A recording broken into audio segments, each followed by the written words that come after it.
પસંદગીની પ્રક્રિયા તેજ કરી દેવામાં આવી છે। ભાજપે વિજય રૂપાણીની નિરીક્ષક તરીકે નિમણૂક કરી છે। વિજય રૂપાણીની સાથે નિર્મલા સીતારમણની પણ નિમણૂક કરવામાં આવી। 5 તારીખે થવાની છે મુખ્યપ્રધાનની શપથવિધિ। તો મહારાષ્ટ્રમાં મુખ્યપ્રધાનની પસંદગીની પ્રક્રિયા કંઈક આ લેવલે જઈ રહી છે, જ્યાં વિજય રૂપાણીની એક નિરીક્ષક તરીકે નિમણૂક કરવામાં આવી છે। Political editor Kinjal Mishra phone line પર છે। કિંજલ, મહારાષ્ટ્રમાં સીએમનો જે પેચ ફસાયેલો છે અને હવે પસંદગીની પ્રક્રિયા ભાજપ તરફી તેજ થઈ છે, એવામાં વિજય રૂપાણીની નિરીક્ષક તરીકે નિમણૂક। જી બિલકુલ, વિજય રૂપાણીની અત્યારે નિરીક્ષક તરીકેની નિમણૂક છે તે થઈ છે। તેમની સાથે જ નિર્મલા સીતારામન છે, તેમની પણ નિરીક્ષક તરીકે નિમણૂક થઈ છે। સામાન્ય રીતે ભાજપની અંદર જ્યારે પણ વિધાનસભા દળના નેતાની જાહેરાત કરવાની હોય છે તેની પહેલા ભાજપ દ્વારા નિરીક્ષકની નિમણૂક છે તે કરવામાં આવતી હોય છે કે જે તમામ જે ધારાસભ્યો હોય છે તેમને સાંભળતા હોય છે અને ત્યારબાદ નેતાની જાહેરાત છે તે કરતા હોય છે। જોકે આ એક ઔપચારિક પ્રક્રિયા છે।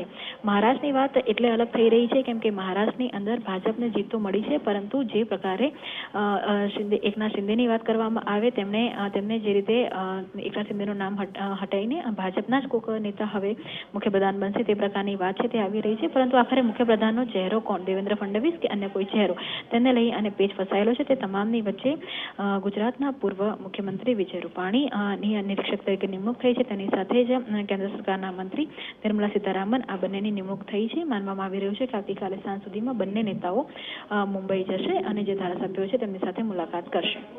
ઓકે કિંજલ, આભાર તમામ માહિતી આપવા માટે। તો વિજય રૂપાણીની નિરીક્ષક તરીકે નિમણૂક કરવામાં આવી છે, તેમની સાથે નિર્મલા સીતારમણની પણ નિમણૂક કરવામાં આવી છે અને જે પણ કોકડું ગૂંચવાયું છે તેને દૂર કરવામાં આવશે અને અંતે એ નામ જે છે તે ઔપચારિક રીતે ઓફિશિયલ જે છે તે અનાઉન્સ કરવામાં આવશે। પણ દેવેન્દ્ર ફડણવીસ પૂર્વ મુખ્યમંત્રી અને તેમની હાલ તો ચર્ચા અને તે સૌથી વધારે હાલ તો અગ્રેસર ભાજપ તરફી ચાલી રહ્યા છે।